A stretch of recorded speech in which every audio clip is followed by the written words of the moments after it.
Армысыздар, менің құрметті тыңдармандарым. Бүгінгі тыңдайтындарыңыз үш тентектің төбелесі аңызы.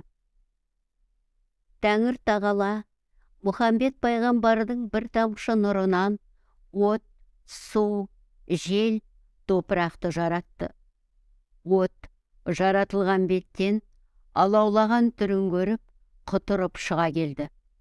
Сол сәтте өзімен қатар жаралып жатқан су, топырақ, желді қорсынып көзге ілмеді.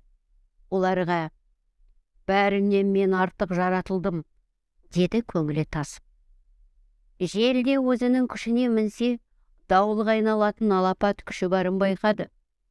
Оттың өрекпіген көңілі желге жақпады. Ол: «Әй, от, әліңе қара, сенің алаулап жануың, бықсып жатуыңда маған тәуелді.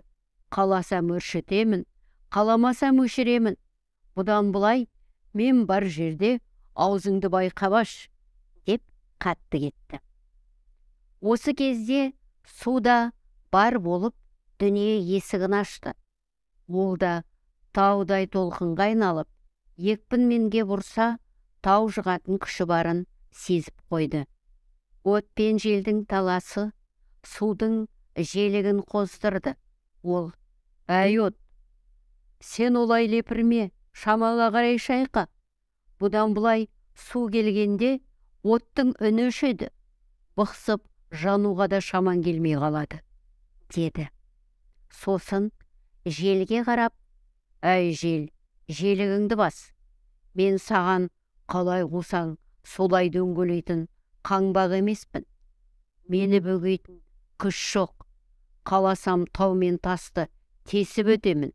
Тасысам өзен мен көлді кесіп өтемін», деп желдің аптыққан көңілін басып тастады.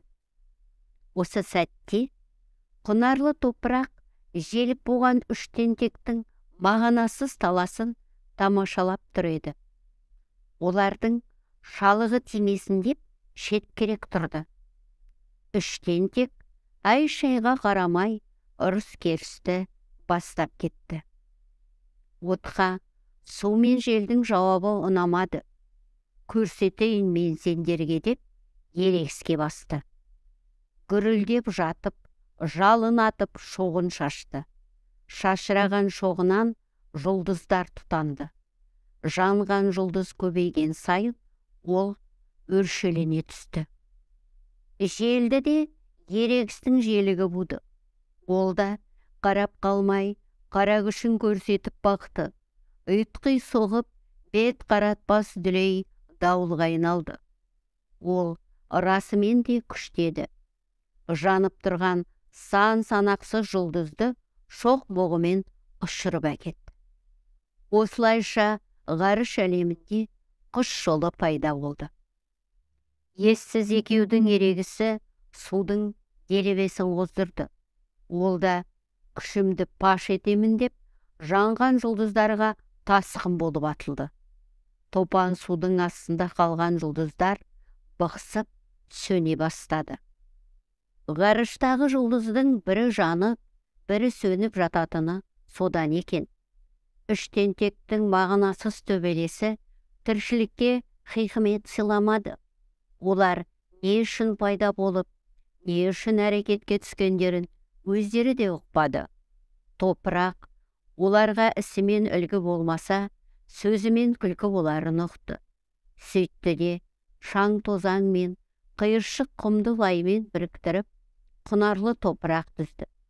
Ынтымақпен ұйысып, ауыз біршілігі жарасқан кезде бүкіл тіршілікке сән берген өсімдік пен жан жануар қара жерге қарай ағылды. Топырақтың қойны қоншы мен асты үстіндегі тіршіліктің илахи үйлесімін көрген кезде үш тентек ойланып қалды. Олардың ауыз біршілігіне қызыға да, қызғана да көз салды. Олар дау жанжал мен төбелестен түк таппасын түсінді. Топыраққа қарап: «Әй, топырақ, байқаймыз, сен озған үстіне озып, біз тозған үстіне тозып барамыз. Бүйте берсек, бір-бірімізді жеп тынармыз. Бізге араша түсіп құтқарсаң етті, деді. Топырақ сонда сөйледі. Ұлық Алланың барлығы мен бірлігін ұлықтап, жердегі жайнаған өмірдің өркендеуіне ақысыз қызмет етсеңдер ғана, сендердің өмірлеріңе хикмет дарып, жаратқанның назарын ілігесіңдер, деді. Барар жер, басар тауы қалмаған үшеуі жердегі тіршілікке сеп болуға серт берді. Осылайша, дүние тіршілігі дүр етіп дөңгеледі.